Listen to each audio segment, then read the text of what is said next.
Seven,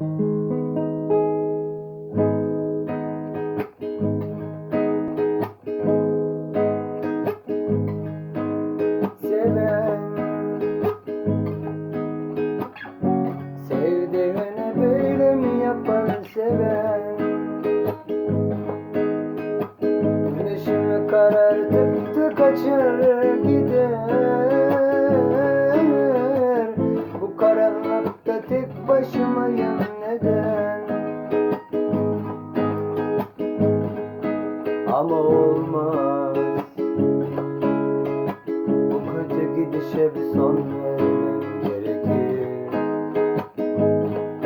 Ama olmaz, bu kötü gidişe bir son vermem gerekir. Ama olur, istersen beni yarara kavuşurum inan. Korkarım ama galiba bütün bu olanlara dayanamam ama hazırım. Sen giderken adımlarını sayarım. Heyhat, ne yazık seni yanlış tanıdım sanırım. Korkarım ama galiba bütün bu olanlara dayanamam ama hazırım.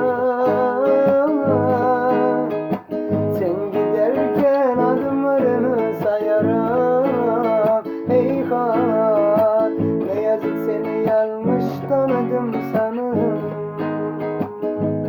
Oh, ne yazık seni yanlış tanıdım sanırım.